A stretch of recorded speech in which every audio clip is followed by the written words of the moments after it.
Demon slayer के infinity castle arc में बहुत सारी एपिक फाइट्स हैं और उन सभी फाइट्स को कवर करेंगे हम इस इन्फिनिटी कासल फाइट सीरीज के अंदर। पिछली वीडियो में मैंने कवर किया था the fight between Kaigaku and Zenitsu. इस वीडियो में हम बात करने वाले हैं the fight between Kokushibo and the demon slayers. उससे पहले अगर आपको पसंद है डीमन स्लेयर कंटेंट तो करें चैनल को सब्सक्राइब, क्योंकि मैं रहने वाला हूँ कंसिस्टेंट डीमन स्लेयर कंटेंट के लिए। लड़ाई शुरू होने से पहले हम देखते हैं कि मुइचिरो ढूंढ रहा है मुजान को ग्योमे के साथ। एकदम से ही एक पार्ट मूव करता है इन्फिनिटी कासल का और वो ले जाता है मुइचिरो को दूसरे रूम में। पर जाने से पहले वो चिल्लाता है ग्योमे की तरफ कि तुम मेरी परवाह मत करो, तुम मुजान को ढूंढो। फिर हम देखते हैं कि मुइचिरो के साथ है उस रूम में अपमून वन कोकोशिबो, और एकदम से माहौल बहुत ज्यादा टेंस हो जाता है क्योंकि कोकोशिबो ने कभी नहीं सोचा था कि वो मुइचिरो से लड़ेगा, जो कि डिसेंडेंट है उसकी सुगीकुनी ब्लड लाइन का। फिर कोकोशिबो यूज करता है उसकी ट्रांसपेरेंट वर्ल्ड एबिलिटी, जिससे वो मुइचिरो के अंदर देख लेता है, और उसके बाद मुइचिरो सोचता है कि ये जो डीमन है इतना ज्यादा काम और डिग्निफाइड कैसे है। मुइचिरो फिर समझ जाता है कि ये जो अपमून वन है ये पहले एक डीमन स्लेयर रह चुका है, और वो अपनी सोर्ड की तरफ जाता है, पर उसकी बॉडी जो है वो रिफ्यूज कर देती है फाइट करने से, क्योंकि उसकी बॉडी बिल्कुल टेरराइज है जो ये डीमन उसके सामने खड़ा है उससे।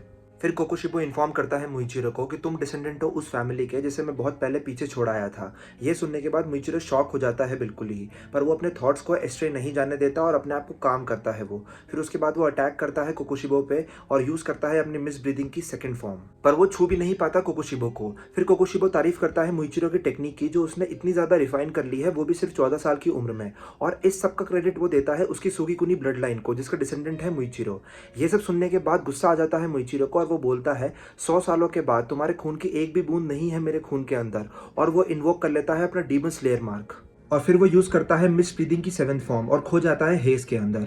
फिर वो डैश करता है कोकोशिबो की तरफ उसे अटैक करने के लिए, पर कोकोशिबो काउंटर करता है मून ब्रीदिंग की 1st फॉर्म को यूज करके और काट देता है मुइचिरो का हाथ। फिर उसे वो स्टैप कर देता है एक पोल पे और उसे बोलता है कि तुम भी मेरी तरह एक डीमन बन जाओ। और फिर वो कोशिश करता है उसके हाथ से बह रहे खून को रोकने की, कि मुइचिरो की मौत ना हो जाए खून बहने से। जब ये कॉन्वर्सेशन कंटिन्यू हो रही होती है, हम देखते हैं गेन्या को, जो कि एक पिलर के पीछे छुपा हुआ है और वेट कर रहा है कोकोशिबो पे अटैक करने का। पर जैसे ही वो अपनी गन निकालता है, कोकोशिबो उसके पीछे आके खड़ा हो जाता है और उसका हाथ काट देता है।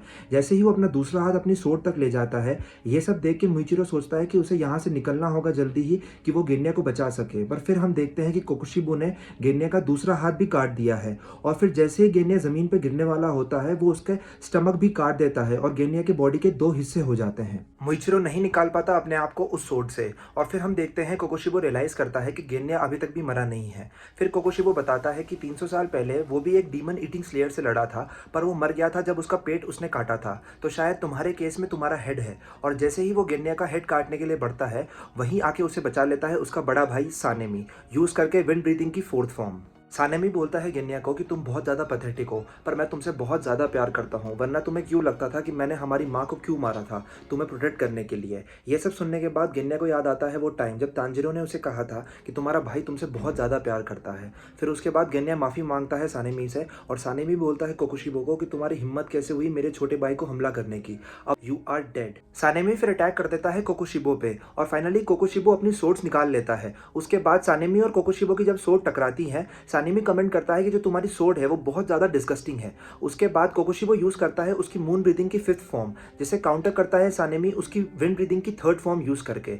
कोकोशिबो फिर तारीफ करता है सानेमी की फिजिकल कैपेबिलिटीज की, जो उसने होन कर ली है पीक तक, और सानेमी अंदर ही अंदर सोचता है कि ये जो डीमन है इसका स्किल देख के मेरे गूज़बम्स रुक नहीं रहे हैं।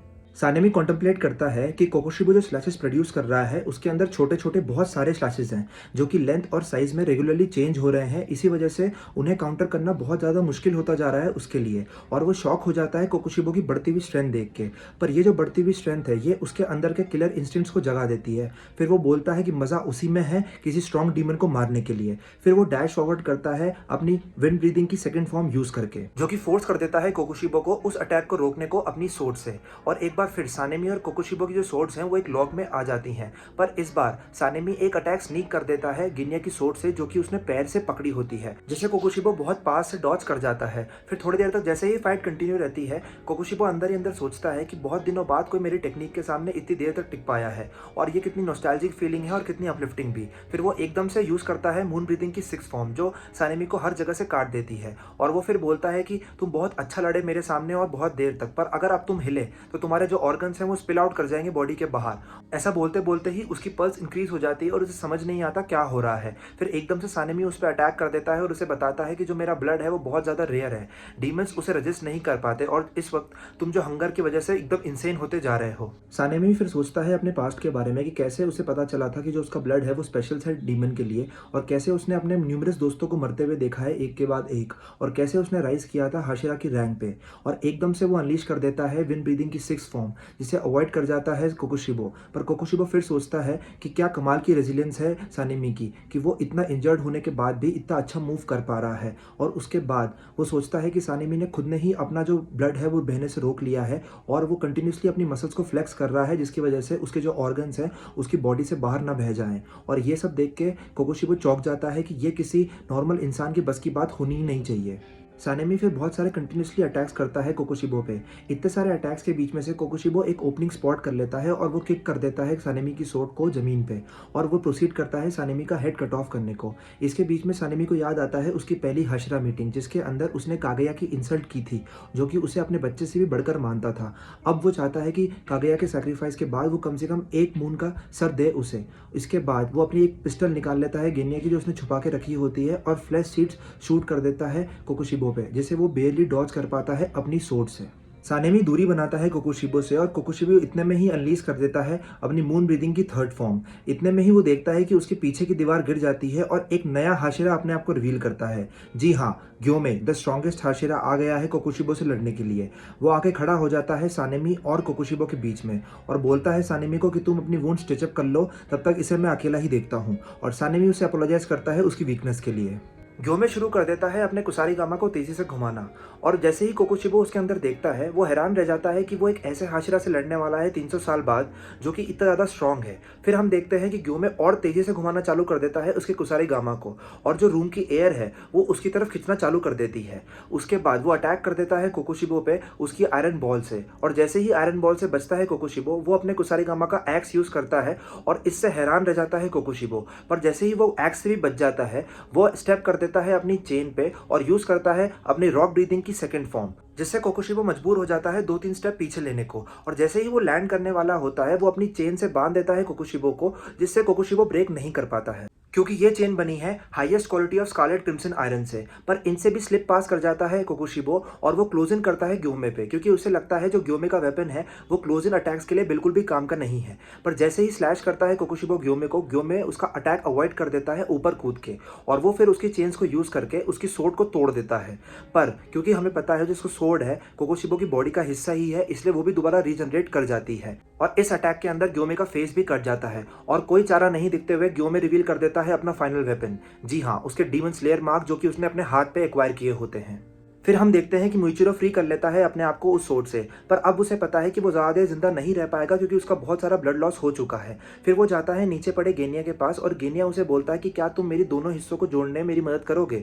और फिर मुइचिरो उसे प्रॉमिस करता है कि हम दोनों आखिर तक लड़ने वाले हैं। फिर हम देखते हैं कोकोशिबो बता रहा है सच्चाई डीमन स्लेयर मार्क की ग्योमे को। वो उसे बोलता है कि जो भी डीमन स्लेयर मार्क अवेकन करता है वो 25 साल से ज़्यादा नहीं जी पाता है, और तुमने तो 25 साल के बाद अवेकन किया है, तो तुम्हारी मौत तो आज रात भी हो सकती है। फिर ग्योमे उसे बोलता है ये सब हमें पहले से ही पता है, और अगर मैंने डीमन स्लेयर मार्क अवेकन नहीं भी किया होता तो भी मेरी मौत हो सकती थी, क्योंकि मैं पार्ट हूं डीमन स्लेयर्स का।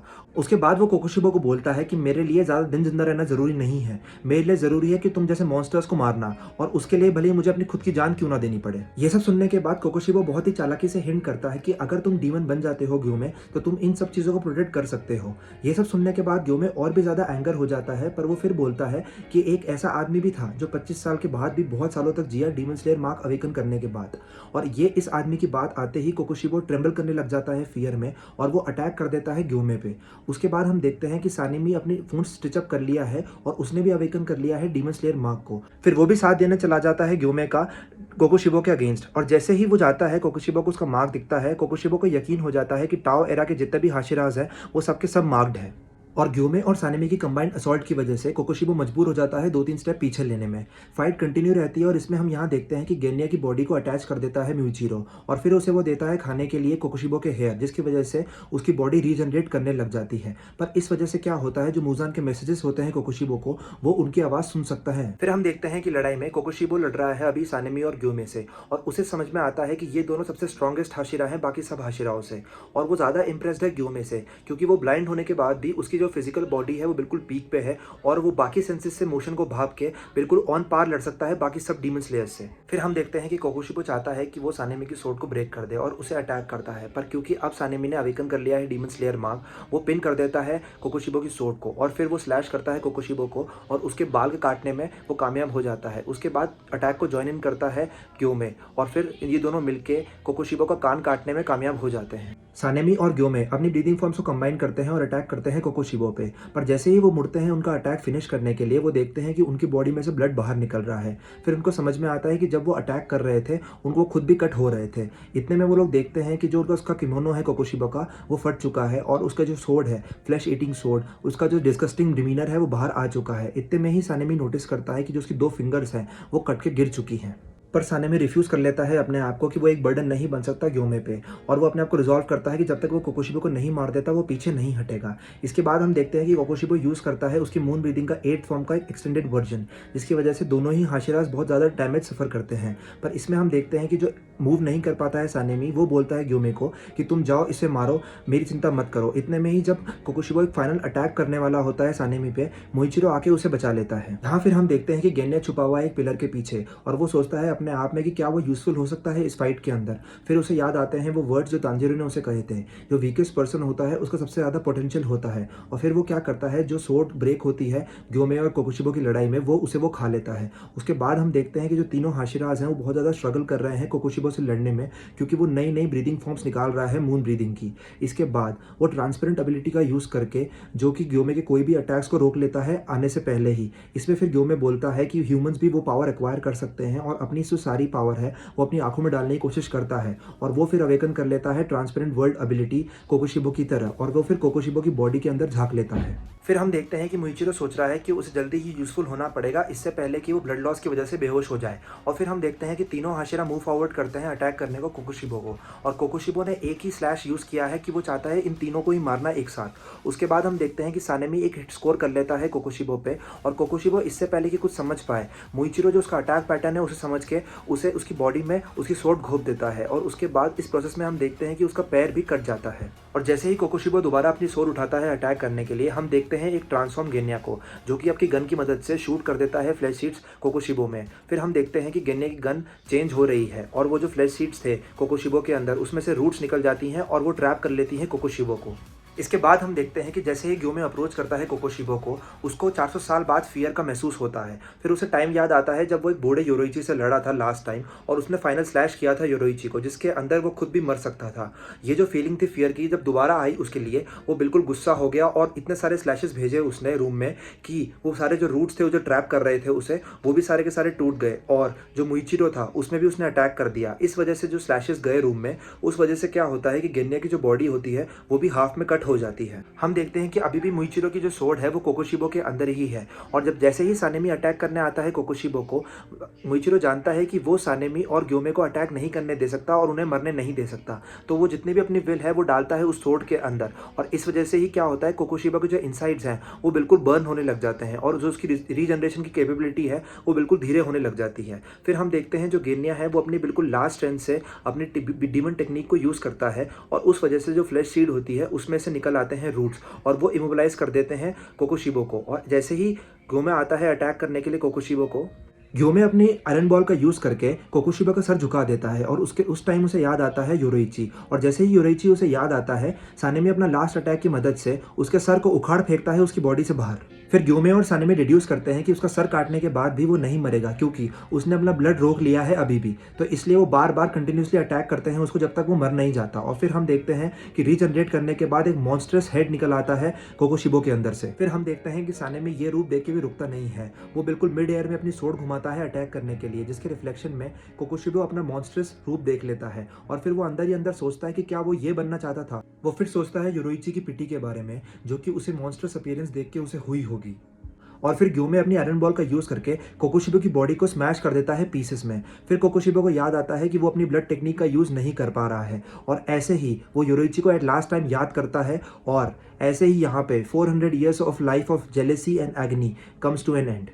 इस लड़ाई में मोइचिरो हमें सिखाता है कि कुछ भी ट्राई करने की या ब्रेवरी की कोई उम्र नहीं होती है। हाँ, मुझे पता है ये एनिमे है, पर एनिमे हमें वो चीज़ें सिखाती हैं जो रियल वर्ल्ड सिचुएशंस भी नहीं सिखा सकती।